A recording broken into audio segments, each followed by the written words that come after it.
Hip hop and gadoom got that Joe. We are late, we know it so.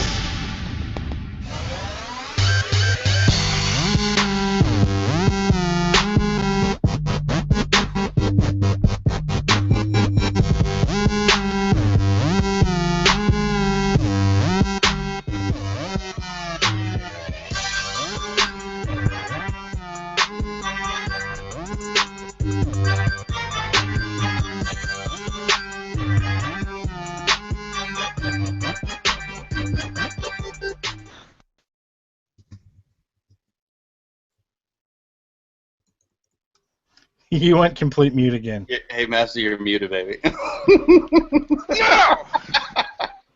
These stupid new headphones! They don't have a little thing that tells you that they're muted! You guys can wave and be like, hey, you're muted! We didn't know until he came in to tell you. Master, I'm going to be like, hey, hey. Your headphones Well, on. Matt, everybody to Study, the hazard. Thankful Vapor, and Fubaka. What's up, guys? What's happening? That's what happens when we're late! I like your Cotton Eye Joe intro. That was good. Somebody just said when was the last time they started on time? It's been a while. It's been a minute. No, actually, it was like 3 or 4 shows ago. I remember I was all excited because we started on time. At this point, 9:03 is on time. Yeah. We ended on time a couple weeks ago. We did. We did, I think so. Mm-hmm. And that's kind of rare on occasion, too, huh? It is. It is indeed. Hey, So look. how's everybody doing tonight? It's the end of 2014. It is. Yay, we made it another year. Yeah. And this show made it almost a year. Don't Sorry. jinx us yet, man. Right. Well, I was just going to say this with great... Don't jinx it. Oh, my God! The best mute of 2014 right there. I don't know, but that's not the best one. I don't think so It is with great regret that we inform everybody this is our last show ever. Go fuck yourselves. Give him the stick. Oh. That's a lie, by the way, everybody. Yeah, that was not true. It's a lie. Well, at least as far as I know, anyway. We got too much crap going on to freaking have this as the last episode. We do, yeah. You're right. You're right. Absolutely. Too many things going on. What are we vaping on tonight, Foo? Oh, you know, Choler in the Stellar, Mm. Raspberry in the Cape Bun, Creme de la Crepe in the Odin. Business as usual. Yep. I'm the same. I'm still on the road, but I actually had some pretty epic vape mail. But I've got Raspberry in the Rose, DNA 40 is coming out of my nose, which we'll talk about in a few minutes. Got some stash Lexington in this guy. Tasty. I'm also dripping on the Tai G. I'm giving that thing another whack. Agent P's in here, I think. Why does our guest keep coming up on the thing? Because he's hidden but not muted. There, now he's muted. Well done. How is he hidden and not muted? That doesn't even make I'm not sense. sure. I've seen it bug out like that twice. Well, you gotta. There's a little sneak preview, everybody. Yeah. Mm-hmm. If they could see it, they might not have been able to see it. All right, Sean, what you vaping on? I have the flask with the K-Fun 4 and raspberry, and I'll be honest, I've barely put this thing down all week. And that's not just because he's on the show tonight. I have the Solara with the crate with butterscotch posset from Addy Lube. Butterscotch what? Posset. Posset? Is that not the appropriate British way to say that word? Probably. It's posset. Jose? Sounds like you're saying faucet. Hey, I'd take a faucet of butterscotch. That sounds pretty good. It does, yeah. Mm-hmm. That's all I got tonight. Oh, I have this, which I'm going to talk about the mod that's attached to it on the Hellfire with some karmic strawberry chakra, because I'm not even going to try to pronounce that. Yes. I was vaping on some Silly Rabbit from Karmic Vapors, and I just switched the Addy that I had set up, and I'm going to be vaping on some Brown Betty liquids. So. You know, funny Sean doesn't bother to pronounce something because he tried to pronounce the name Joaquin, I think it was last week, and he pronounced it Zhao Quinn, and I was just like, Let's talk about the monkey in the room. Let's talk about the monkey in the room. Cal Quinn. Let's talk about the fucking illiterate in the room. And one more thing. I know I wanted to show off my nice Tetris lamp that my wife got me for Christmas there. That's and, pretty good. We're gonna be we'll do a contest on one of the shows where if you can guess what Tetris setup I have and it shows up on the show, you win a prize. What it's gonna be? I don't know. So what I'll do is I will take pictures so you can see the individual pieces that we have, so you can figure out what we're gonna do. But yeah. Are they? Cool. So I've seen the lamp on ThinkGeek before. Are they like magnetics, and that's how the power routes through it too? Nope. I already took one apart, of course. My wife walks by. She goes, "You're already taking it apart? It hasn't even been on for 5 minutes." So it's got 2 strips, and in the center it's got the LEDs. So basically, you could have them as long as the strips are touching, they'll light up. Nice. Sweet. That good stuff. So the interesting thing about that lamp, Masty, is that was almost the Christmas present that I sent you. Yep. Really? I think that's where Brian saw it. And I said, "What do you think Mash would think about this?" That's okay. I would have had more blocks to add up to the top of it. Yeah, there you go. There you go. Cool. What do we got up first? What do we got for news? I put the Science Direct link on Ahmed's thing that we were going to talk about, but I don't think that's really a review. That's kind of like a news thing, yeah. Oh, we can talk about that now, real quick. We don't have that much. Did you ever read that, Ahmed? Do what? I have it open. I think I read about half of it. I read the abstract. I'm not gonna lie. It's been crazy over here. Yeah, it's always one of those days where you kind of be like, okay, I'll do this tomorrow, and then X, Y, and Z pop up for you because you have something to do. Right. I'm adjusting my camera. There we go. Mhm. You want to refresh that? You want me to go? Yeah, you can go. All right. So my K-Fun 4 finally was attempted delivery last week at home, where I am not. But what that means is, in theory, when I get home, assuming USPS hasn't lost itself up its asshole like it normally does, I might be able to actually have it a month later. Wouldn't that be neat? Nice.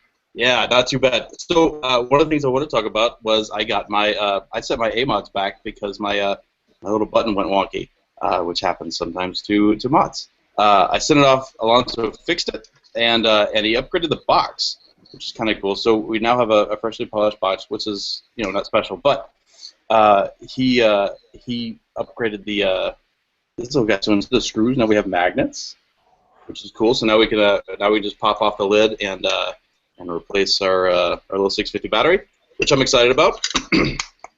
Back to working perfectly. The other thing he did, which I'm also excited about, is I talked to Joe Litt from Litt Customs, and I bought a DNA 40 board. So now if you look at the little display there, look at there. Angsty's finally got a DNA 40. Been a while trying to get a hold of one of these things that's not bugging out, which we'll talk about later.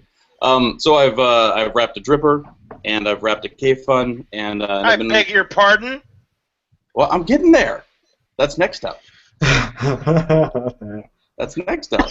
I sounded like Goss there for a minute. Goss, what up? I'm going to let a grenade out of my hand. I hope nothing bad happens. So I'm going to light a grenade and leave it in my hand. Hope nothing bad happens. There you go.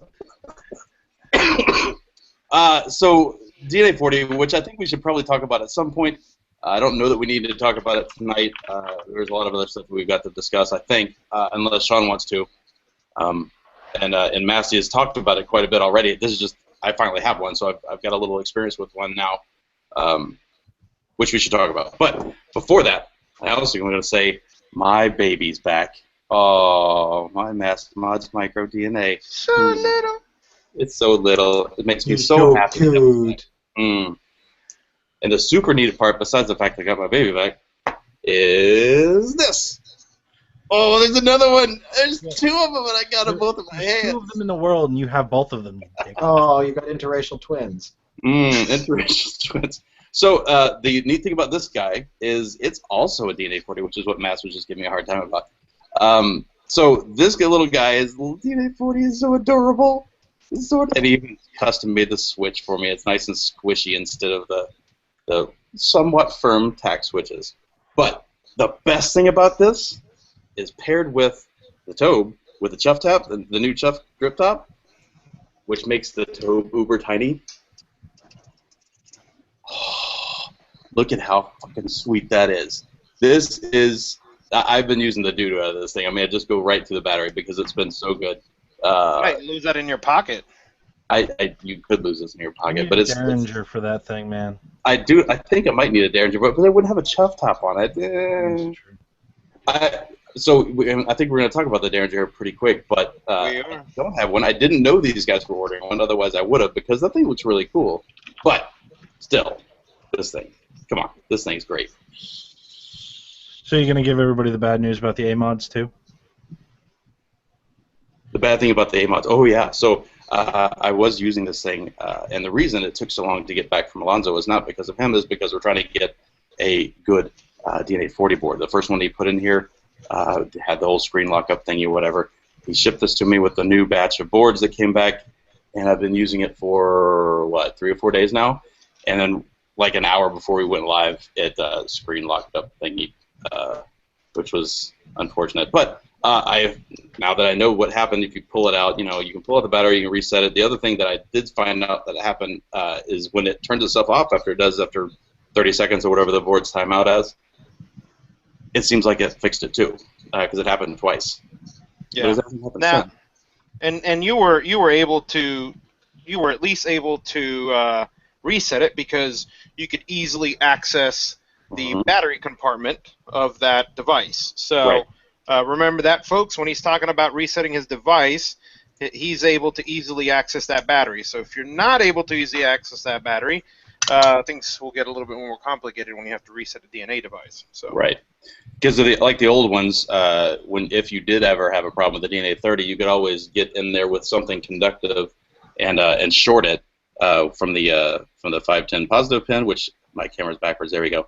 Short it just straight between that and the negative, which would be like the body, and it would reset the old DNA board. That doesn't work anymore on the 40s. Yeah, and that's something we do not recommend you do, is going in and opening up your devices. I would say contact the manufacturer if you have an issue with the DNA40, and I'm sure they will be glad to help you out, so that way you're not voiding any warranties, opening anything up, or resetting anything. So. Right.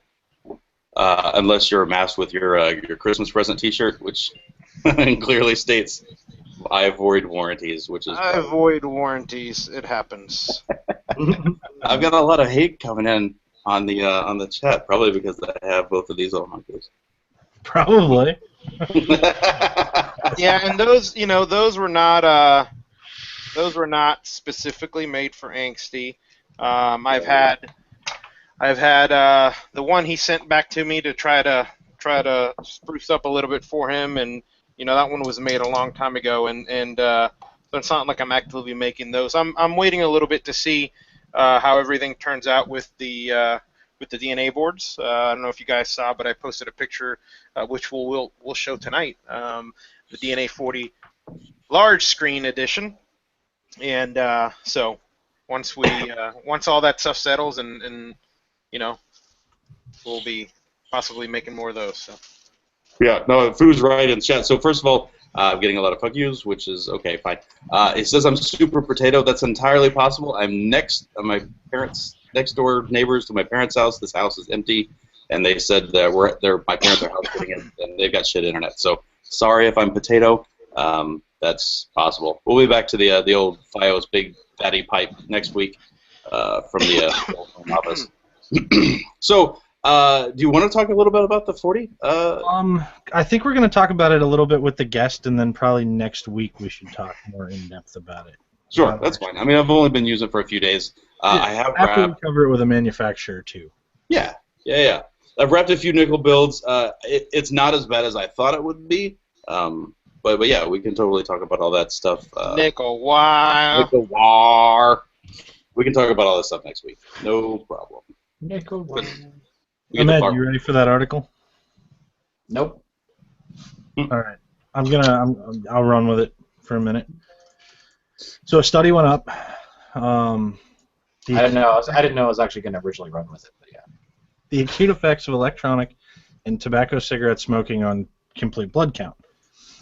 So the World Health Organization called for research looking into the safety of electronic cigarettes, and they tested non-smokers, people who use e-cigs, and smokers. So what they found was... Specifically, not even non-smokers, never smokers. Yes. Yeah. Yeah. What they found is that active and passive smokers using e-cigarettes tested, it does not influence any change in blood counts. But if you use tobacco, it increases white blood cell count, lymphocyte count, and granulocyte count. So that's a good hit for e-cig users, right? You know, there's no blood effects. I would think so. And didn't you say that was released by the WHO? Yeah. Which is weird, right? Because they're not exactly friendly towards the old vaping thing. Well, they called for it. It doesn't mean they released the paper. Right. They called for the research. They're probably do you know if any of that research mentioned blood sugar or anything like that? So I haven't spent $36 for the paper to read the whole thing. I only have the abstract. Okay. So if anybody else has other information, let us know. Fair enough. I keep hearing conflicting reports about that. I've heard people at least claiming online that they're diabetic, saying that it did a little bit, and I've heard people saying that did not at all, which is weird. Yeah, I'm interested to see. It's the internet. Nobody lies on the internet, right? Yeah, I should also talk about so 10 minutes or about 15 minutes ago, our guest giveaway went live. The giveaway for tonight's show is an interesting one. It's insane. It's pretty insane. For every 1,000 views of this show, they're going to give away one Vapor Flask. So if it's, and they're going to round up. So if it's like last week's numbers, almost 3,000 after a week, and this is running for a week. So if it's like last week's number, that means 3 Vapor Flasks will be given out to people. Right. To enter, you have to go to Vapor Flask Facebook page. You have to like the Facebook page, like the post, share it, and leave a comment of why you deserve to win one. And I'll put this in chat. That's pretty easy for a friggin' flask, man. Right. It's not. We're not eligible, so win for us. Well, the cool thing that I thought about is it doesn't. This is one of the ones that doesn't hurt to share it around, right? Because there's a flask to win if you care. If you care to share it around, yeah, you get a chance to win a flask. So our buddy, and we had him on the show before, Darren. He's probably in chat right now. He goes by Great Britain Daz. So he hits me up and he goes, "Hey man, do you still have your Hellfire?" I said, "Yeah, why?" He goes, "Well, I want to send you something for it." And I'm thinking like he's going to send me a drip tip, right? So I got the mail from him Christmas Eve, and in the mail was a Sat Mini that's customized to fit a Hellfire UFO, which is and 2 18350 batteries, which is an incredibly, incredibly fucking nice present. And thank you very much, Daz, for that. I don't even think thank you is the correct word. Because that's just a really nice gift. It's a ridiculous gift. It's really cool. I even sent you some batteries with it. And I have some Karmic Vapor in here, and I rewrapped this to work on a mech, and it's working fucking great. And it's so tiny, and it's just lovely. We're gonna call it your pony mod. This is my little high horse mod. We're gonna call it the pony. You want to ride the little pony? We can call it the British pony. We can call it the British pony. Somebody said under Shilly 77. I don't think shill can place an effect when it's a gift from a viewer. So if you're gonna call me a shill, at least call me a shill for a good reason, not a bad one. I'm still gonna reserve the handle under Shilly 77. If somebody wants to do that, by all means. That is all I have. Cool. So somebody's angry. Yeah, it's not me. Okay. You might just want to refresh, Angsty. Yeah, just keep him muted. So Ahmed, are you done or? Yeah, I don't have any news, man. Okay. Nothing's happened. one of the quick news things that I wanted to talk about was I just recently ordered over the weekend the new, I'll put it up on the screen, Holmes RDA. Everybody was freaking out because the home wasn't able to be found anywhere. It was out of stock. There's the view of the new one, and here is a cutaway view of all the parts and pieces. Very cool now that they have added the sleeve on the side. Actually, instead of being a one-piece, it's a two-piece, and so if you want to drip, you don't have to pull the whole thing off or try to drip through the drip tip. And I have a feeling that a chuff cap will fit right on top of that. So if you guys know, the Holmes ended up on that top 10 list of great RDAs under a certain amount of money, and this one was $29.99. I bought it from Origin Vape. They are out of stock now, but I'm pretty excited to get this in. I haven't gotten it in yet. It's still Sea Green, the maker of it. They are serialized, as you can see on the screen, and it's got some pretty cool improvements. Still has the 4 air holes, 22 millimeter in diameter of the Addy. Basically this isn't a clone of something. This is a legit atomizer that they've come out and made. For $30 you can't beat it. It still has a huge deep well. It's got the new 4-piece design, and you could easily see in this picture here the deck that extends out a little bit, so that way it's a lot easier for you to build. And all you really have to do is place the coils right above those 2 holes right there. That's where the air comes up through. And as you can see, when I drip, I fill it up till the juice is almost to the brim. And man, it lasts for a really long time. And you really have to get it to leak. You really have to be trying. If you get one of these, or if you have the older version and it leaks on you right away, make sure that your coils are up away from the air intakes, because sometimes capillary action will bring some of the juice down through the center from the wicks. But other than that, I love my version 1. This is the new version 2. I was kind of happy to see that version 1 went out of stock everywhere and not in production, and they kicked it off with version 2. So there you go. It's got a nice Delrin insulator in the center, copper pin, as you can see, for the 510, not at the top. And there you go. So that is the Trippa, and you can get it, like I said, Origin Vapes. I think that's backwards there, but Origin Vapes does have it out of stock right now, and that's the Holmes RDA version 2. Next thing I wanted to talk about was over the weekend also, there's a few of us in a hangout talking about the new Praxis Derringer. So something that Anxie talked about there, and I will pull up some images for you guys here to check out. Let's see. I posted some images earlier, and this thing is freaking tiny. Let me pull up the album here so you guys can see it. All right, share my screen. Let's see here. All right. So there's the first picture of it. Nice up-close picture. On the left, you see the separate airflow control ring. On the right, on the top right, you see the hex basically screws and the well. And there's the top cap with Praxis Vapors and everything on it.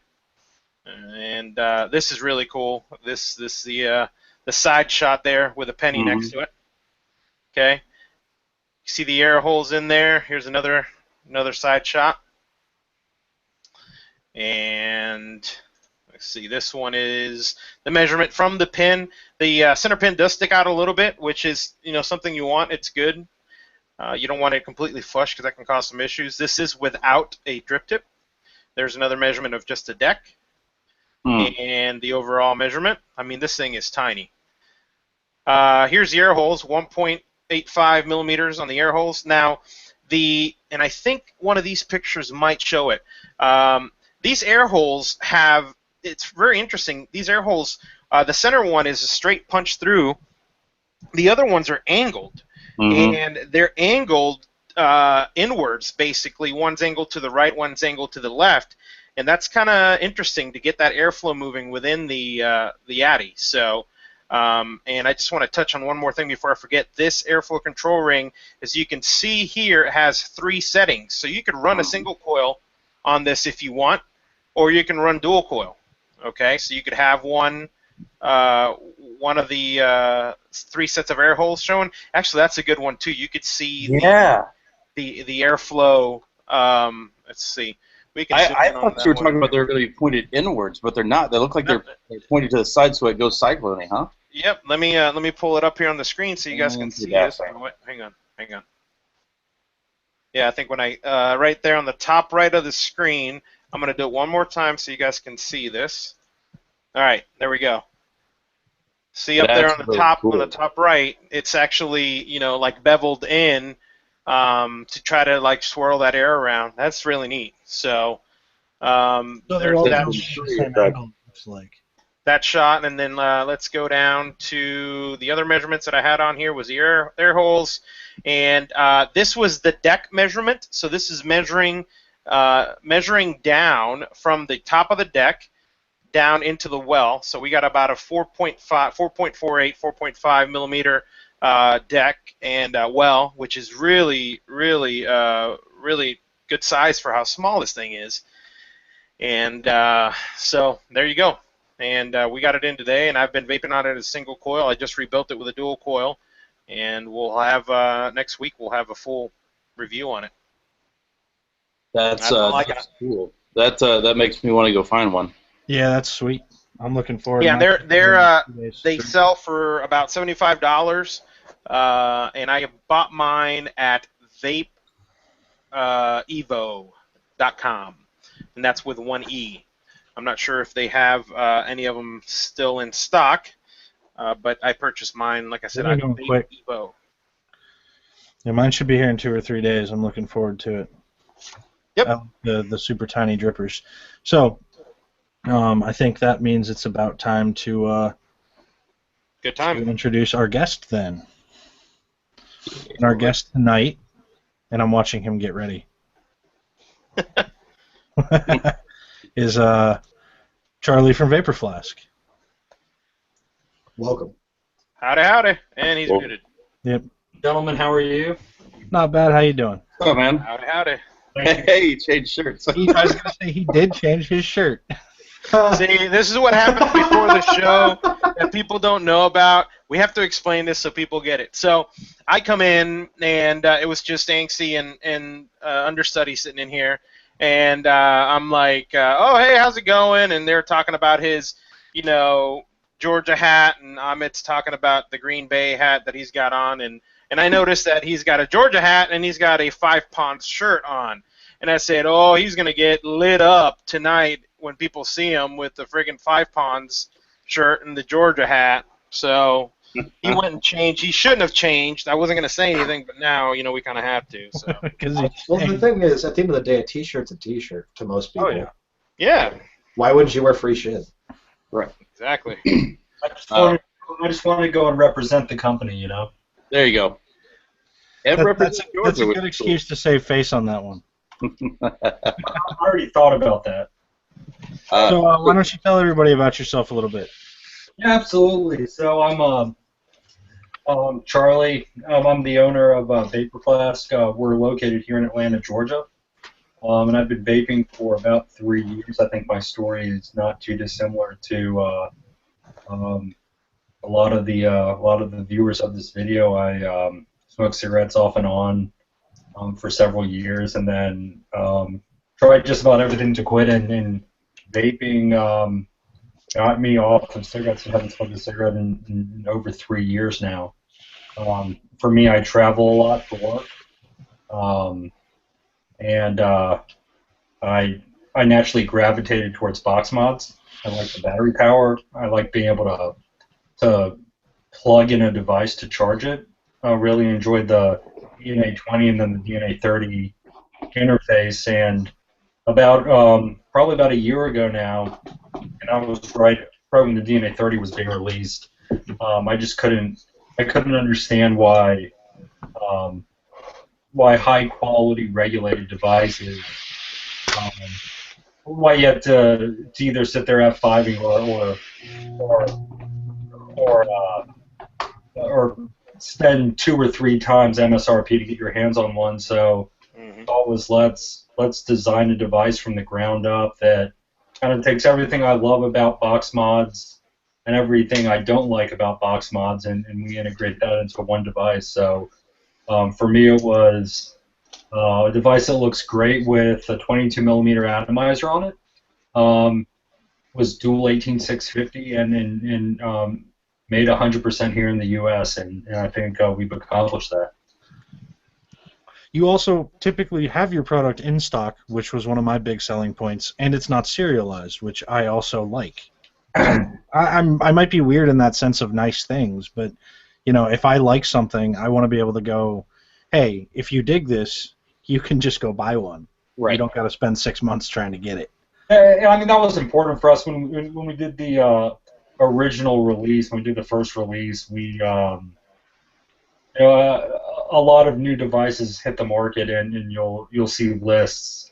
Put a 50% deposit down, 100% deposit down, whatever it may be, and then and look, I was one of those guys. I would wait 2, 3, 4 months to get my hands on a device. So for us, we started our R&D process. We went through, I think the version that we actually ended up milling, it was internal version 16, and that's major revision 16. We went through an immense amount of design work on this. We finally came to the one that we were ready to introduce to the market. And it was, look, I mean, this wasn't an enclosure we could just grab off the shelf. It was something that we knew that we were going to have to mill from a solid block, at least if we wanted to do it at scale. We had, now looking back, and as we've kind of gone through our whole process, I've actually just Googling Vapor Flask. Every once in a while, you'll see someone who's actually taken a flask and they cut off the top and then put in a couple batteries in a DNA board. But look, I mean, we're talking about a design that's tried and true, and to fit a lot of capacity in a small place and to be able to conceal it. I mean, this is centuries old. Yeah. Yeah. If it works for liquor, why not for vaping? And it's comfortable. It's very comfortable. Right. Yeah, I mean, look, and I've said this before. The original intent was a device that would be comfortable to carry around in your pocket. Mm-hmm. Even with a single 18650 box mod, just because of the shape of it, it's. And look, I mean, I've owned 20 different types of DNA or variable voltage enabled devices. Never really been a med guy. And regardless of battery life, it just didn't really fit comfortably in the pocket. And I've since we've started Vapor Flask, I've gone back to some of my old devices that never left my hand. I would never leave home without them. And for me, it's difficult to get those devices that I felt fit so perfectly in my hand, to get them comfortable in my hand at this point. I'm kind of starting to understand that. It's so the fact that we built something that fits great in the pocket. I think the pleasant surprise was that it feels just unbelievable in the hand, whether you're right-handed or left-handed. I don't quite understand the arguments from people about us making a left-handed or a right-handed version. Have you guys done any kind of destructive testing on it to see how? Because that's something that I've been intrigued about. Is not that I want to destroy one, but how that shape will hold up to, pressures from different angles. I think it would hold up really well. You have issues with people putting mods in their pockets. If they're thin, and maybe breaking or bending or snapping something off. Yeah, there you go, a phone. This thing ain't bending. So I think that it's a very, it's not super thick aluminum, right? But the shape of it, I think, gives it some serious rigidity, for it to. Well, it is milled from a solid block. I was actually, and while we're talking here, I'll try and if someone who can share a picture, if you can toss your email address in the side chat, and I want to shoot. Absolutely, I'll get that to you. So we actually, I mean, from an engineering standpoint, we had to figure out step by step how exactly we mill this, because at first we started with the flask shape, and then we were boring the holes in the inside, because keep in mind, and one of the complaints, or one of the constructive criticisms, if you will, has been the tolerances on our batteries. Yeah, I was going to ask you about that. But we had to come up with our own custom threading, because we're going from 18.5 millimeters on the inside to 22 millimeters on the outside. So the two things we couldn't compromise on were an 18 millimeter battery needed to fit in there. So the inside diameter is roughly 18.5 millimeters on each side, and then a perfect 22 millimeters on the outside. So at first we were starting with the flask shape, and then when the CNC machine was going in and cutting out the cavity, essentially they were shredding apart in the machining process. And then what we did is we bored the holes first, and then went around it to make the flask shape. The boxes were collapsing on top of each other. And bear with me for 1 second. Yeah, that's a lot of trial and error and money and testing, and when you're milling all that stuff, that's for sure. Well, so basically what we ended up having to do, the custom fixturing, we have steel rods that go after we mill the hole down in there, and it basically braces the box while we're cutting into the flask shape. And I have, I guess since we've already been cloned, I might as well share this picture, since they've obviously figured out how we do it. Well, I'm glad there's a good reason why it has such tight battery tolerances, because for me, for that kind of mod, I feel like if it doesn't fit all batteries, it's a bit of a deal breaker. But at least there's like, it wasn't one of those like, we just didn't test all the batteries in there, so we're just. Yeah. Or it's just gonna be a dick and just say you have to use these batteries. Yeah, exactly. I'm glad that's not the case. Well, keep in mind, I mean, when we were designing this product, the safest battery to use at the time, or the perception of the market, was the VTC5. So that was what we designed the product around, and the VTC5 tends to have the wrapping. The wrapping tends to be the small. Very thin. Yeah.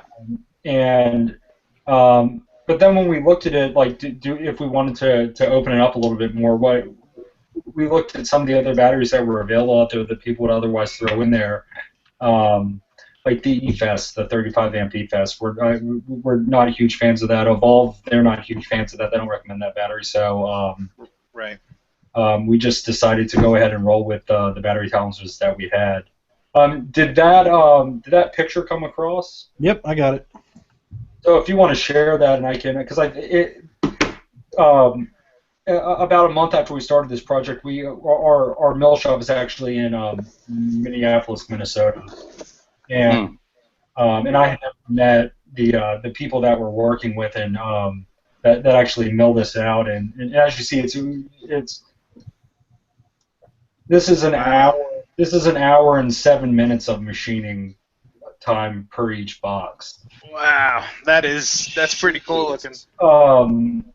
So, we going up and actually seeing all of these parts that are made, and literally every single component, and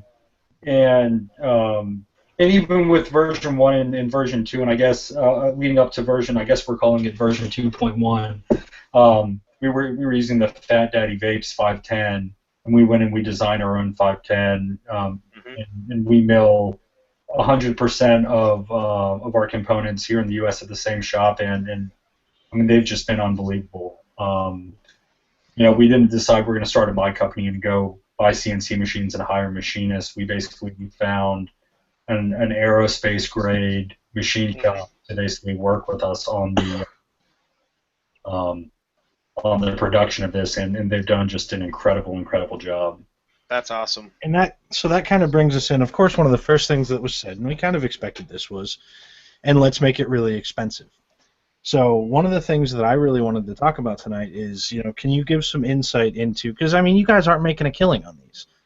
So, do you want to give a little bit of insight to people who are watching to what really goes into these mods, to kind of give people an understanding that when you make something here in America and when you machine it from a quality machinist, like it's expensive, yes. The end result is an expensive device, but you're not making a killing.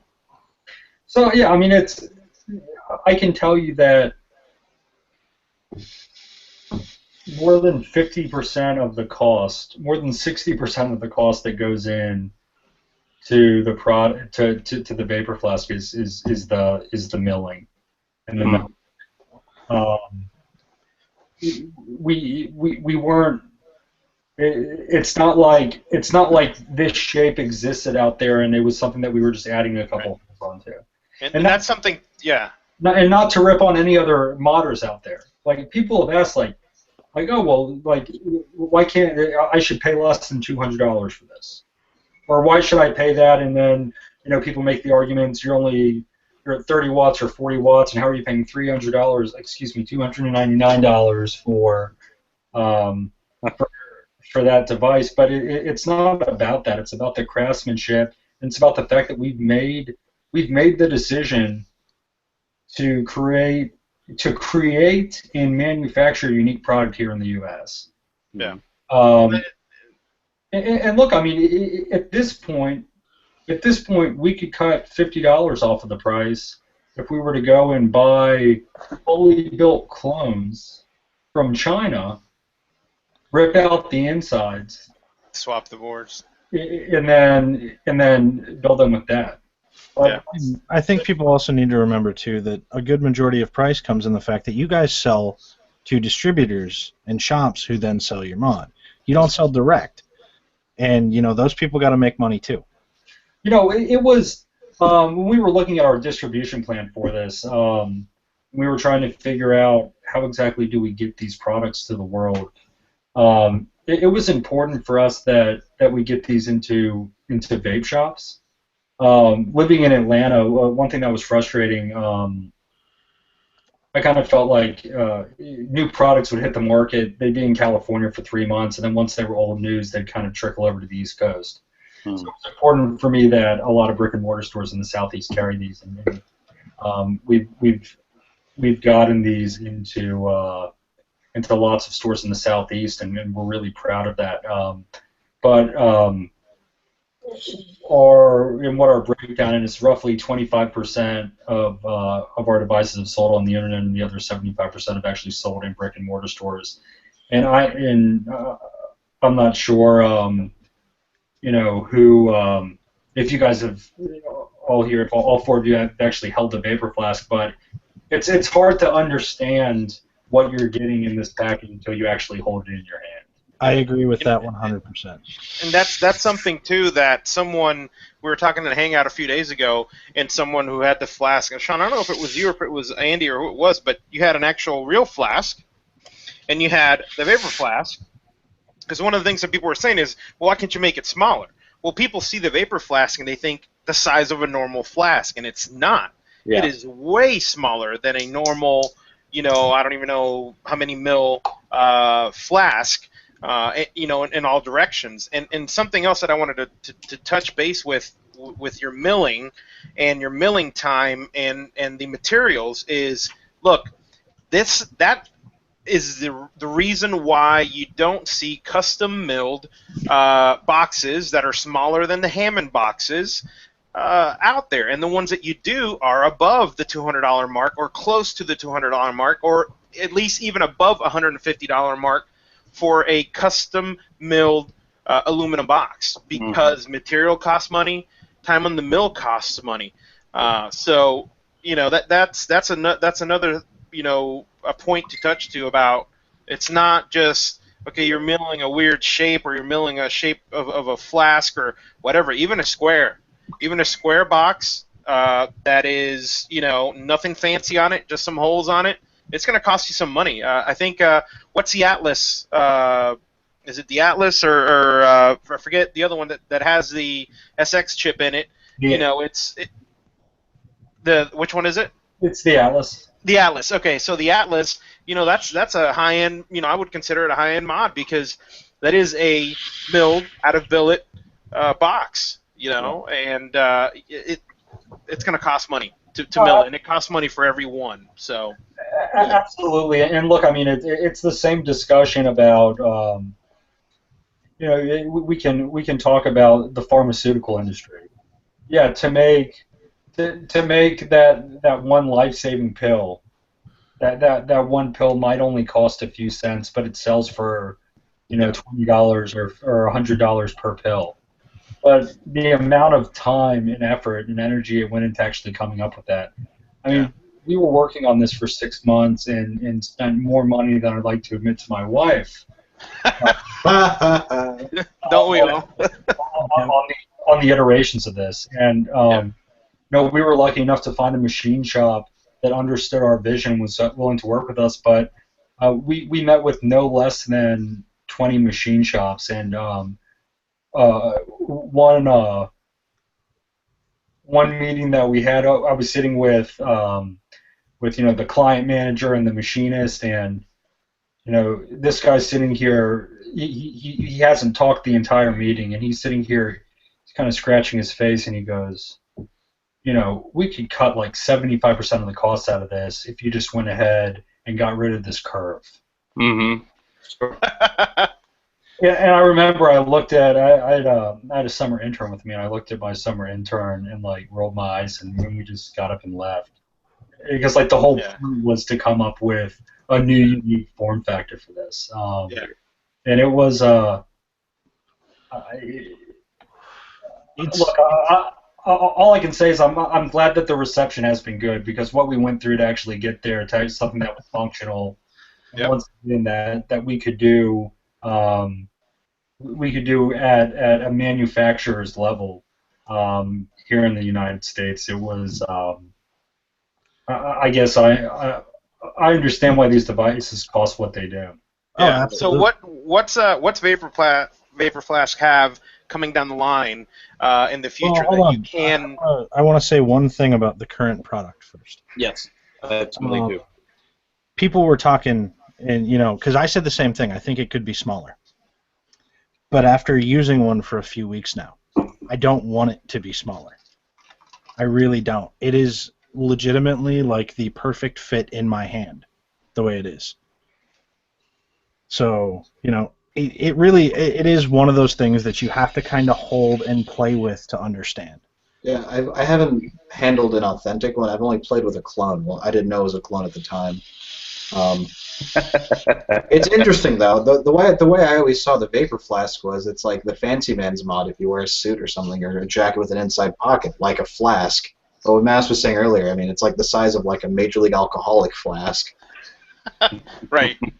But it handles nice. I would be curious to see like a draw up of like an 18500 version per se, or. Yeah, well, I mean, we've the only problem with the 18500 versions, and it kind of goes against what we were trying to do, which was maximizing battery capacity. Mm-hmm. Just the whole rationale behind the design, and if we were to go to a dual 18500, then max we'd be looking at what, 2,500 A mod. single 18650. What about a lipo? Have you did the lipos ever come into the R&D equation? We have thought about we've thought about it. One issue that, and look, I mean, we've put an immense amount of thought into what we want to become as a company, Mm-hmm. and we've from an international distribution standpoint, it's much easier to ship a product without a battery. Yeah, That's true. And if, lipos would also drive your price up, your cost. that's right. I mean, one of the reasons why we moved from the version 1 to the version 2 so quickly was because of the price of batteries and the availability of batteries.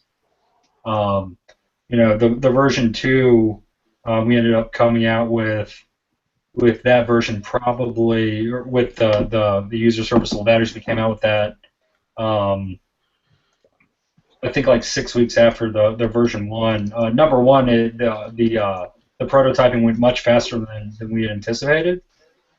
So we had what we thought was a better product to have the user serviceable batteries. That and it allowed us to ship it to places that before we were having difficulty doing that, and writing down what we should be on the customs forms. So something you mentioned a minute ago, Charlie, which is something I wanted to actually talk about just a little bit, mostly because you said you didn't understand, and I've seen both sides of this in the chat so far. Is a lefty version. You said you didn't understand the wished one, because that's actually one of the reasons I haven't purchased one, because I'm a lefty, and I prefer index firing, right, versus the thumb thing. And that's just me. So, do you want to talk about the reason for that? No, absolutely. So I'm not saying that. I guess it doesn't seem like as much of a deal killer to me. Mm. That's just based on my experience for people who have actually handled the device. Because if I'm doing something and I'm doing something with my right hand, then I vape with my left hand, and I either hold it like this, facing out, and it's still comfortable, or I just fire with my thumb. And we did think about that when we were designing the button. How exactly do we want the button to feel on it? You don't have to fire with the tip of your button. You can, or with the tip of your finger. You can simply hold it and fire with the side of your hand. Yeah. I don't think it's a problem either, because I end up using it with my left hand most of the time like this. It's still really comfortable. So I haven't spent a lot of time with one, so I don't know that personally. And look, and just very practically speaking, it's not as easy as just making a lefty version. I mean, sure. We have to all of our fixtures at our mill shop is all based around this particular design. Right. As we grow as a company, is it possible that we offer a lefty version? Sure. But I think we'd like to just get firing on all cylinders before we finish it up. Especially, and this, again, this is coming from a lefty. I recognize that the fact that we're only, depending on who you ask, between 10 and 15% of the population. So, I mean, you're starting to narrow down. You got vapors, and you got vapors that are willing to spend a good amount on a mod, and lefty vapors, right? And then lefty vapors that'll spend a good amount on a mod. Right. I mean, that's a pretty small subset. I can admit that, even being a lefty. Angsty's gonna go and start his own mod company, like Ned Flanders had his lefty specialist. The Leftorium, baby. I love the Leftorium. And we had a couple questions prior to the show too, before we move on, that I want to cover. And somebody said, "How does it safely balance charging the dual batteries?" Yeah. So we run the batteries in parallel. So basically, when we I'm probably the wrong guy to ask about the technical aspects of this. But the way that we join the wires, we basically, we test to make sure there's current going evenly to both of those to both of the contacts, and and based on the engineers that we work with, they've given us the sign off, and we also haven't experienced any issues with that. Now, one thing I will tell you is, while the chip is reverse battery protected, we still have the warning. If you put a battery in upside down, you still have the potential to vent the battery because it is running into a P650. Now, I have never actually used the charger, as I feel like it would take forever, and I prefer to just pop my batteries out and put them on a real charger. But you guys have a floating charger. Well, and before you go into the charger too, can you tell us too, is it your charger or is it Evolve's charger? It's Evolve's charger. Okay. It's a 0.5 amp charger. So about the floating USB. So the way that we're able to assemble this, it basically, and if you were to open up the flask and void your warranty, you would see we assemble all of the electronics on basically a custom 3D printed sled.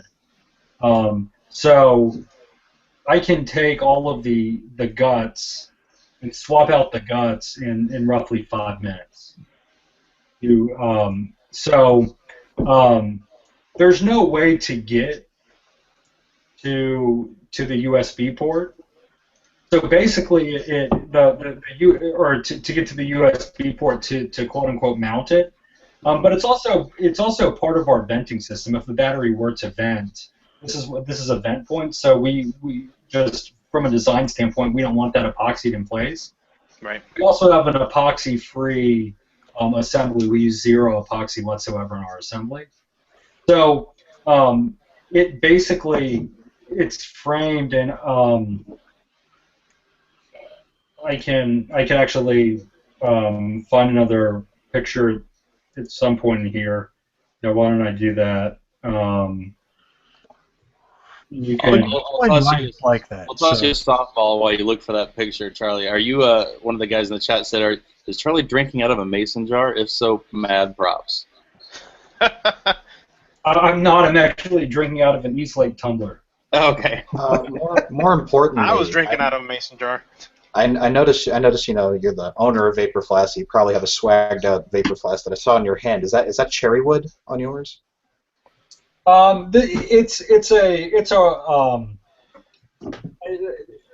We got a couple of wraps. I think. Oh, it's a wrap. I'm not sure from where. Someone sent us a couple of wraps. That's awesome, though. It's a wrap. Probably. That's a wrap. It's a wrap. Yeah, they look good. It was kind of cool. Killed my boner, but whatever. So the other big one is, and I'll pull this picture while we start talking about it. The DNA 40. And working with the DNA 40, I know this is one of the things that we wanted to talk about a little bit. As a major manufacturer, how's that been? It's been interesting. It's been interesting. I'll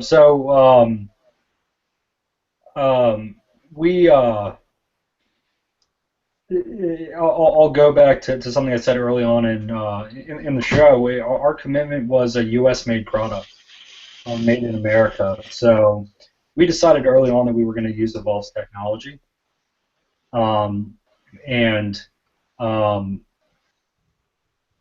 this was a new technology, something that we feel is where the industry, from a regulatory environment, not regulated power, but from a government regulatory standpoint, I think temperature protection and the arguments for why that makes sense is valid, and the other my business partners and other folks who work with the company agree with that as well. So it was a technology that if it was available to us, we were absolutely going to use it.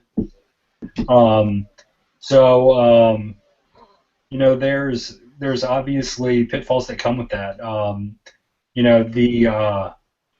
Obviously the people who have negative experiences are going to be much more vocal than the people who've had positive experiences. And yes. And I'll tell you, I have 5 DNA 40 Vapor Flasks that are kind of constantly rotation in various places. I have one in my car and a couple on my desk, and then a few at home.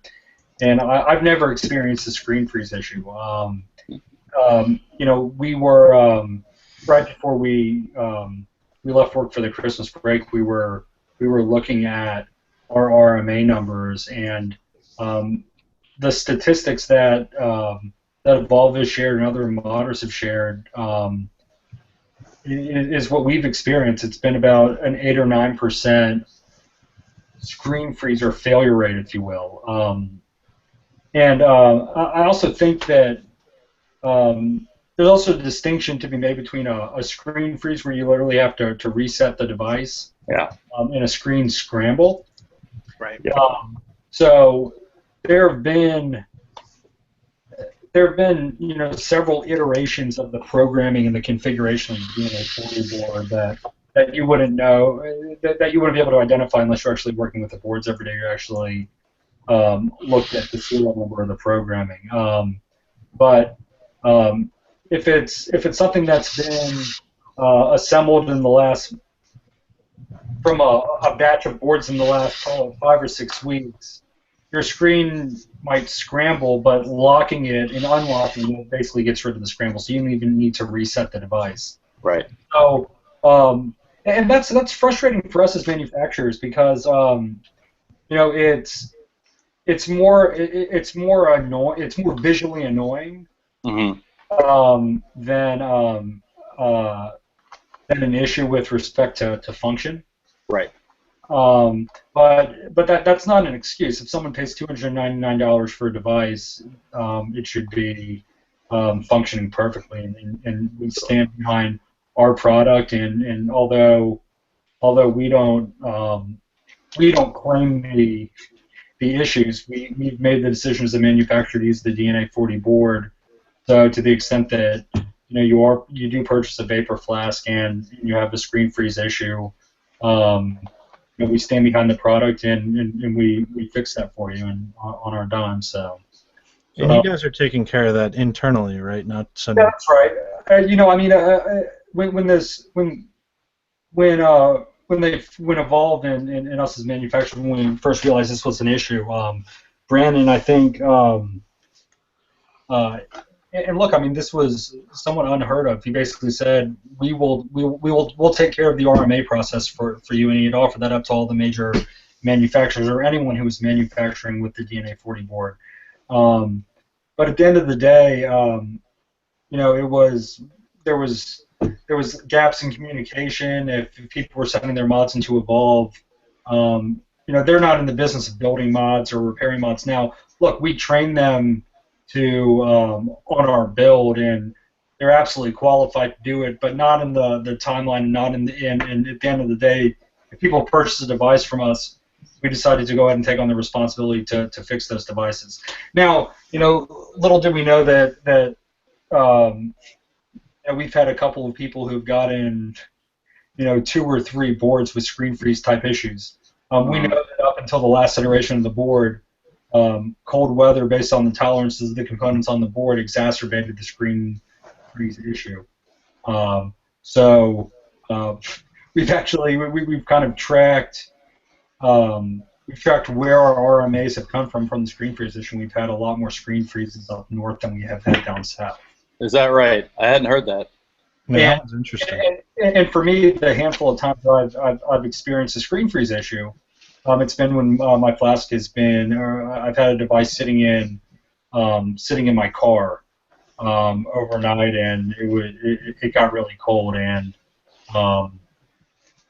I'll have a screen scramble. I'll clear the screen scramble and never see it again. So there's certainly it's not either your device is doomed or the chip is doomed or it's not. There's definitely different levels of it. But what we found, at least over the last 3 weeks, and what we're shipping to our retailers and to customers now, we haven't had any reports of screen freezes, which has been extremely comforting. Yeah. I can imagine. Something that as a new company we're happy to put behind us. And there's your harness that you were talking about. Yeah, absolutely. So basically, what people are feeling when they're plugging in their device is basically the flex of that piece. And I don't have a picture of it turned to the side, but there's no way for the USB port to actually get pushed into the device, if that makes sense. It's securely enclosed in the ABS plastic insert, and that flex is there by design. That should explain that to everybody. Yeah. And look, I mean, that's one of the more frequent emails that we get. I think my USB port has come loose, but no, it's every single Vapor Flask. So if you're listening out there and you're concerned about that, I can promise you it's not an issue. And if some way, and I'm not sure how it would be physically possible, but there was a problem with it, we would obviously take care of it for you because we stand behind our product. Cool. So what do you like I was asking earlier? What do we have coming down the pipe in the future? New devices, different styles. What do you got going on? So we have a few different things in the works. We're working on a. Did Matt just ask that question and leave? Sorry, my mouse just died. I can't move it. I had to again. So we are. That's sweet tea dough. It's an Evolve-made mouse, so sometimes it locks up. Sorry, now it's moving. I'm sorry. Sorry. It's made out of sweet tea. I didn't mean to 420 you. Go ahead. So we are working on a bottom feeder. This is actually a prototype of our bottom feeder. That is awesome. Sweet, man. Yeah, I think that the DNA 40 technology really does shine with dripping, and therefore bottom feeding is it's just a great experience. Mm-hmm. And we were actually able to find a bottle that fit perfectly into one of the battery tubes. So it's actually very easy for us to take our current build and with a couple of changes in the milling process and how we assemble the 510 connector to come up with the bottom feeder, and it seems like it's definitely making a comeback. And regulated bottom feeding, it's just not not accessible. Yeah, right. I'll tell you, one of those is going on my wish list. Yeah, that is. So there's 5 of these that exist in the world right now. Myself and the other guys working at Vapor Flask, we've been beta testing these, and we're going to do a limited release probably next month.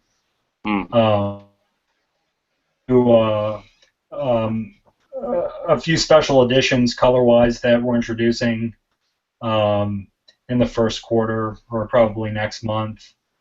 And then we're also just kind of building off of the success that we've had early on.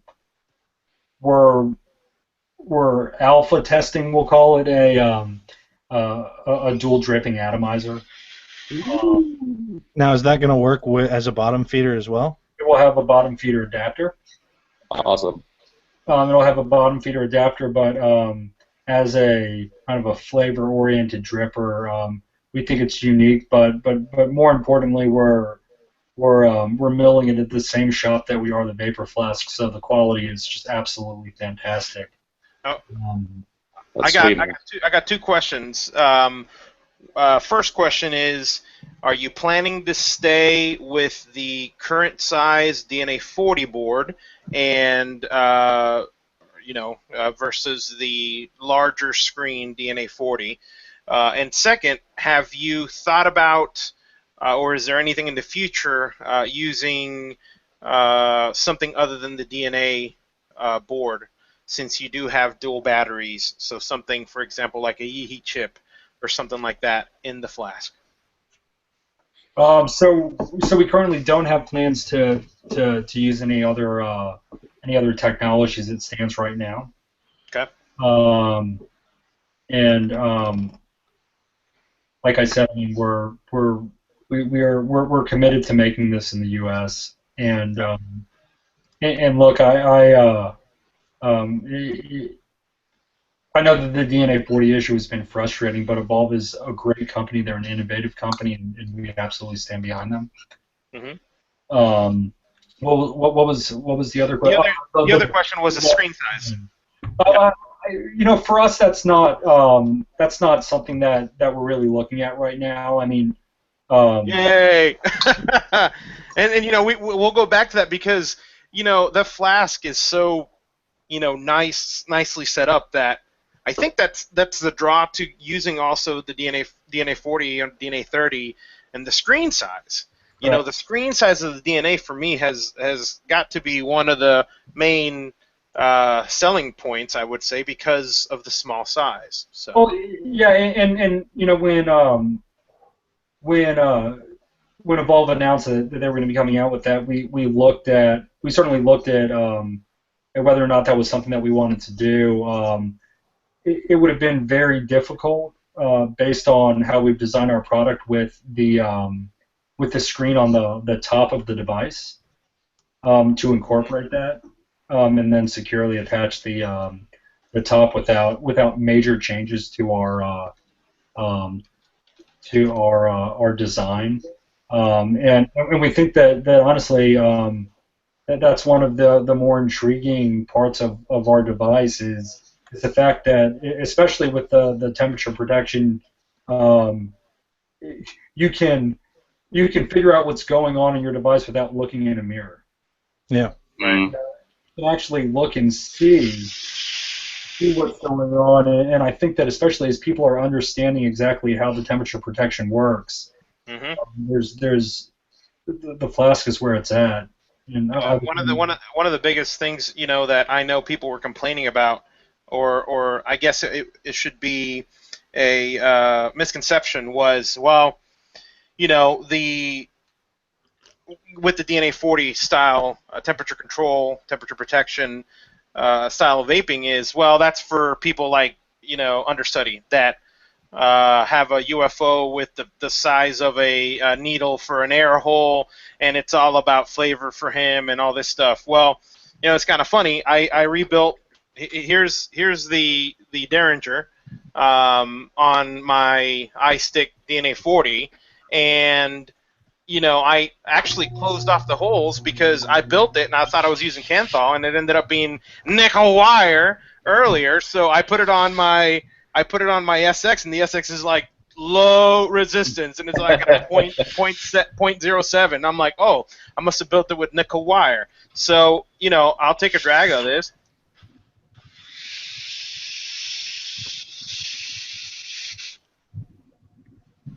That's nothing to be ashamed of, and it's got great flavor, and you're putting out plenty of vapor. So, and that's set to close to 35 watts, and the temperature is set to the default of 450. Yep. So, and you get a good vape, and I'm not doing anything special with the coils or anything like that. So, I think a lot of that stigma is got to be driven away about not being able to have that rich, thick amount of vapor, because you can. So. I mean, and also, it really tells you. Another thing that I'll tell you has been frustrating is the learning curve with nickel wire and the learning curve with building DNA 40 coils, and people automatically assume, like, one of what people first builds, they realize that they're getting poor vapor production, or they're hitting temperature protection almost immediately. And it really tells you about how efficiently you're building your coil. Yep. How efficiently is that particular atomizer working juice to your coil? Because that's the whole point. As your wick dries out, it's going to reduce that wattage. So, unfortunately, people run into that, and you hear rumblings that there have been issues with the DNA 40 board, and they automatically assume that their product is, or that that they have a bad board. Yeah. Well, somebody wanted me to say nickel wire again. There you go, nickel wire. That's what I call it. Preston commented in chat when you talked about the Squonker. He said, "So we're finally releasing it now." So is this the first public comment about a Flask Squonker? I think we've we've hinted to it in a couple of other public forums, but I will confirm that we will have a Flask Squonker for sale next month. What? Look at that. We got some guys in the chat saying that they're throwing money at their camera or their screen right now, and it's not working. Yeah, there's a lot of market for Squonkers right now, man. You just, do me a favor, let me know when they're available. So but look, I mean, once again, if you're trying to get your hands on this for more than a week or two, then we're not doing our jobs. Our devices aren't expensive because there's only a few of them that have been made. It shouldn't be a supply and demand thing. You should feel comfortable spending $299 on a product because it's made here in the U.S. It's made in safe conditions. Right. You're not paying the people with sweatshop wages and. Well, I'll tell you what. Yeah, and I'd rather pay the $300 and be able to get it than pay $200 and something and wait. Let's see, 15 Saturdays because that's the only time your device goes on sale. So. And I carry my mod as much as I carry my phone. I paid probably just as much for my phone as I did for the setup that I use. And honestly, this has become the only setup that I'm really carrying around. So the investment in it wasn't that big of a deal for me. That's right. It's going to be for some people, and that's fine. There's a lot of options for other people. Yeah, no, that's right. And look, we've made the manufacturing decisions that we've made. We've made our commitment to. I mean, look, other than the cannabis industry, is there another new industry in this country that's booming like the vaping industry? It's unbelievable. Yeah, absolutely. It's creating demand for retail real estate again. And I think I said this before we went on air, and I want to say it while we're on air, while Mass finishes setting up. I have held a lot of expensive mods. I have held, Zeros, Waparis, Geppettos. I have held a significant amount of expensive mods. I have never held a mod that feels more solidly put together than this. And this is cheaper than most of them. So you have my compliments on that. Well, thank you. I appreciate that. And I could just go out and buy it, and it was in stock, and it shipped to me in 2 days, and I was happy. I did order it at 5:30 in the morning, half asleep. But yes, you did. I was there. Yeah, I'm not upset about that purchase. It was just another one of those lines we have where Sean will go and he'll just be like, I don't know about this. The K-Phone 4 is over-engine. Fucking goes and orders one. And Flask is like, I kind of want one. And then Anksy goes, oh, Sean got one. I think I want one, but now I will never ship it USPS ever again. So we're gonna break real quick for a segment called Tech Time, Charlie. If you haven't watched before, and Mass is gonna do some wiring stuff. Actually, we're gonna just show, since we're talking about the Vapor Flask today, we're gonna show the difference between the regular DNA 40 and the new DNA 40. Nice. So we'll let some questions roll in the meantime. And let me pull this up here. All right, so let me get this crap out of the way here so you guys can see, and then maybe the camera stuff shaking. Okay, so on the, what's this side show up to you guys at? The left side? Yep. Okay. Yep. So on the left-hand side over here, we have your regular DNA 40. This is, let's see if we can see what version this one says on here. Doesn't really say.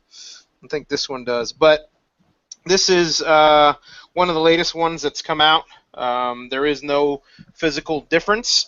There are some, in one of the forums on Facebook, we've been talking about the removal of this button. Okay, why would you want to remove this button? Well, if you put them in tight butthole devices like I do, this button becomes an issue because any wires that can come up to it or you back them into can push the button, and then you have an auto-firing issue with it, okay? So I have always, on the DNA 20s and DNA 30s, cut the button off. There are some users that think that a bridge has to be then set up because there's a positive terminal that comes across. We're waiting on Brandon, and if anyone in the chat 100% knows about this, I wanted to find out from Brandon himself if removing this button is an issue. I've always removed the button. I have DNA 40s that I've removed the button on. The one in the iStick, I've removed it on. The one in the mod that Angsty has, I've removed it on. So, and I haven't had any issues, and they've been. Yeah. We got yelled at for not playing the Tech Time intro.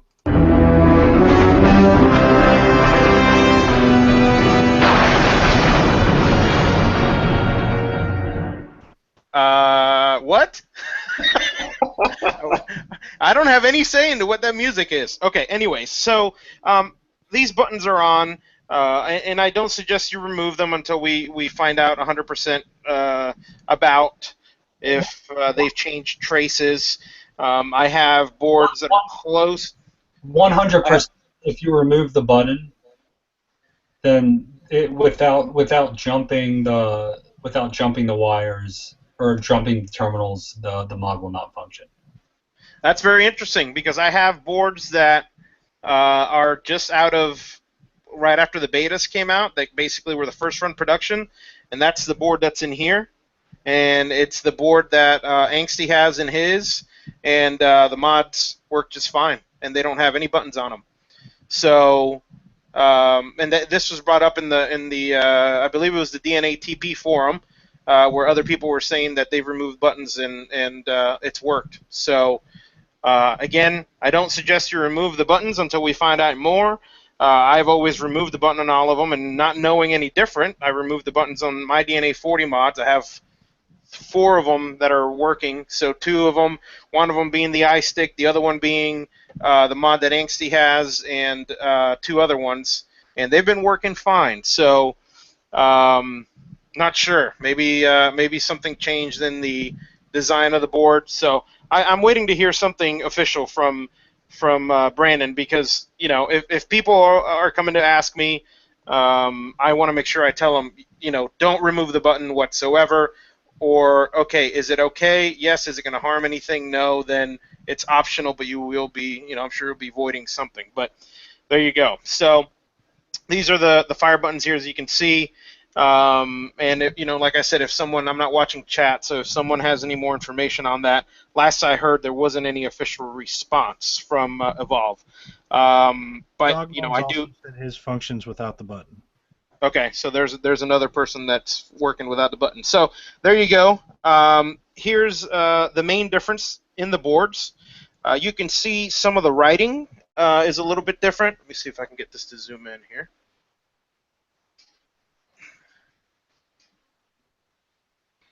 Enhanced. Okay. Yeah, so some of the, let me move them over. Some of the writing is a little bit different on these. This is more of a white style, you know, screen print on here, where this one's a little bit grayer. Another difference that I noticed is obviously you see these rails. These rails you can remove. They have holes where you can mount. This one has the rails removed already. Big difference that I noticed between this board, and I don't know if it'll show up on the screen, but this one will be glossier, and it's because it has that coating on it that Evolve puts on their boards. This one does not have that coating, and you could really tell when we flip them. Okay, if you can see how shiny these guys are because they have the coating on them. See how as I move them like that? This one does not. This is just the matte finish. Okay, so that's kind of interesting that, you know, one has the coating on it, the other one doesn't. I'm not saying that all of them are going to be like that. We're just showing differences. Next thing we'll show is the screen size and the removable screen. So I'll move these guys up. Here is the removable screen for the larger screen DNA 40. Okay. The jitterbug version. The jitterbug version, or whatever you want to call it. And this model has the ribbon that is roughly the same size as, or the same length as the original DNA 40 board, but it's detachable. So what are the advantages on this? Well, it's really nice to be able to just have a board if you're going to mock something up without this, because if you mess around too much with this ribbon, you can tear it, you can scrape it. So it is really nice to be able to remove the screen, or in an application where you might be building this and you basically set your board in something. It might be nice to be able to come back afterwards and set the screen up. So what we're going to do is if you do get one of these boards, and I'm not 100% sure if they're available to the public just yet, if you do get one of these boards, I'm going to show you how to insert the screen. And it's pretty simple. If you've ever worked on any laptops, a lot of the keyboard ribbons are like this, where you have a socket here, and this part right here will come up. And again, very careful. Okay. And what you're going to do, get this off the screen here, is you're going to take your screen, and you're going to want the contacts facing up. Not like that. Again, contacts facing up. And we're going to insert the screen into the hole. Okay, and you can kind of see, I don't know if it'll show up on the camera, but you can see that the contacts and the screen show up in here. Okay, and once you have that done, you move the flap down, push it down, it locks into place, and it's there. So, and the last thing I wanted to do is I wanted to power it up so you guys can see the difference in the font and the size. So we'll do that right now. Let's let me get some clips on here and get some power to it. I might have to kill the lights for you guys to be able to see this, but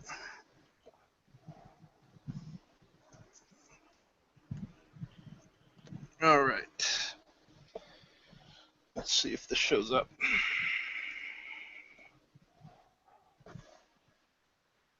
Hey, look at that!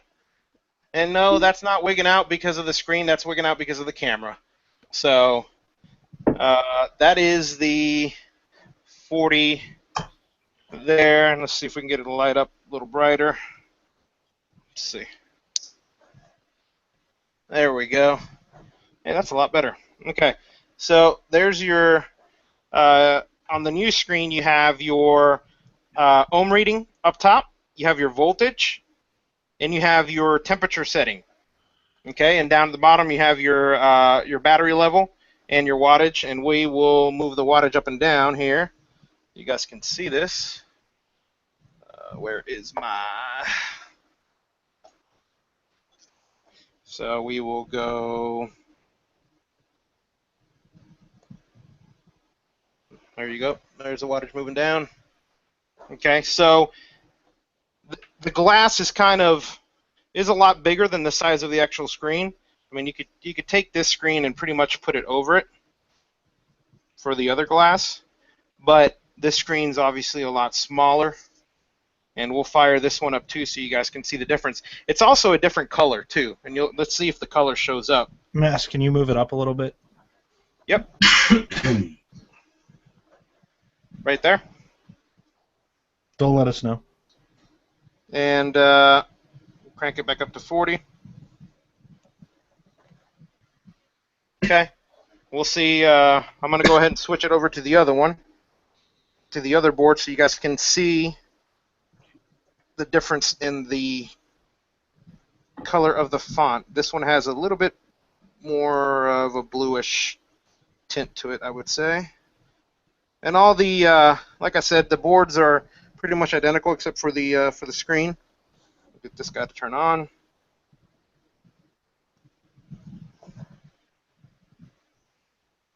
Okay, there's that screen.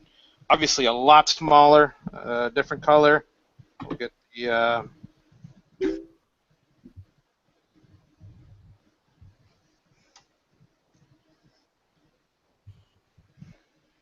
so I think that shows up. That's more of a bluish tint versus the larger white. So it is a big difference in the screen size. So, but there you have it. There is both of the new DNA 40 boards side by side with the screens. Actually, we'll put them there side by side like that. So you do get a little bit more. I'm not 100% sure. I think you do get a tiny bit more flexibility if you're doing the old, flex it behind and mount it like this on the detachable screen. So we'll get it back on there so you guys can see them, and we'll do another shot of the bottom. So pretty much exact same setup, just a little bit bigger screen. And there you go. That is the DNA 40 regular and the large screen edition. Nice. Couple questions, and I think we can put all these kind of together too for Charlie. But as we kind of wrap down, do you want to talk a little bit about where people can get them, both domestically and internationally, Charlie? So we try and keep this updated on our Facebook page. But we let's see. There's a list of 30 or 40 folks in the U.S. I know they're obviously available on Vapor at Vapenart, Avail Vapor, Dixie Vapor Shop here in Atlanta.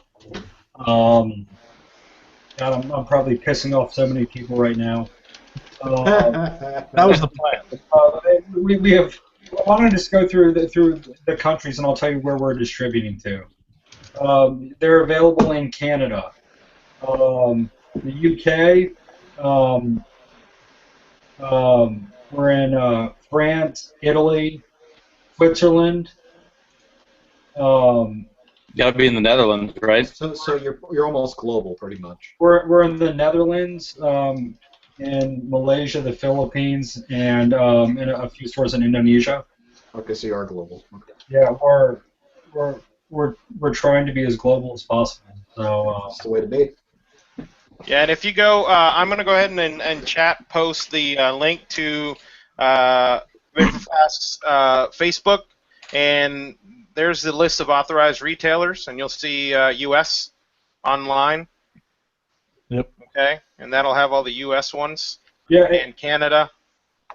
And as a consolation prize, we'll say for every 500 viewers, and we'll round up. We will include.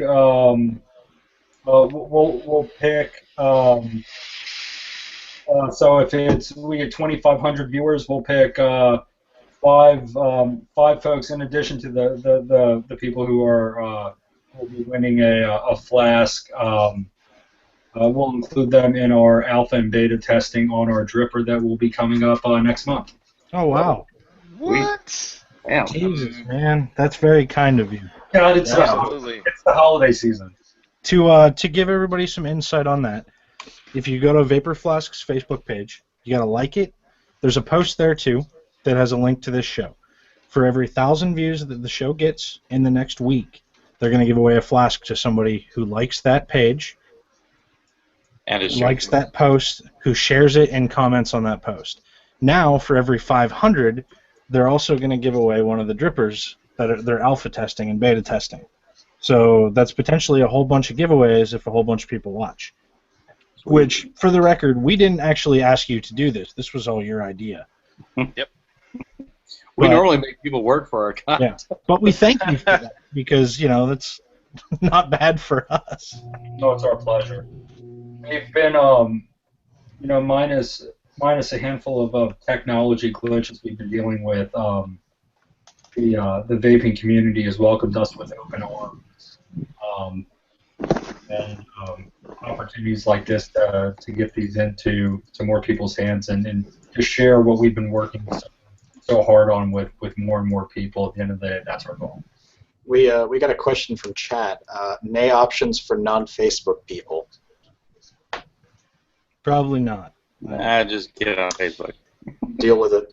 Sorry, guys. The Deal with majority it. of the Sign vaping up for a world dummy does run account, on man. Facebook. It sucks, but 90% of the vaping world really does run on Facebook. Yeah. I bet you he's still using Betamaxes. Send a fax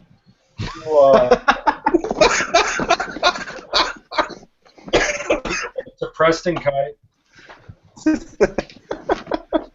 Perhaps some Morse code. That's great. And I mean, Charlie, I want to thank you for coming on, man. It's been really great to kind of get a look into manufacturing on the kind of scale that you do. Well, Absolutely. I appreciate it, and look, it's groups like yours that it's not just about making the product physically accessible, but it's the explanation and the honest opinions that I think are going to allow our industry to continue to grow. So thank you guys for taking your time to do this, because these are invaluable resources, and we as modders can't be successful without folks like you. So. Well, thank you. That's very kind. No doubt. Absolutely. For No everybody who watched, the whole lot of you, which there was a fuck ton of you tonight, thank you very much. Yes. And Much love. last but not least, go Dogs. Yeah. Happy Yeah. New Year. We were going to do predictions, but we're out of time, so we'll probably cover that next week. Yeah. Yep. So everybody, have a good night. Have a good evening. We'll see you guys later.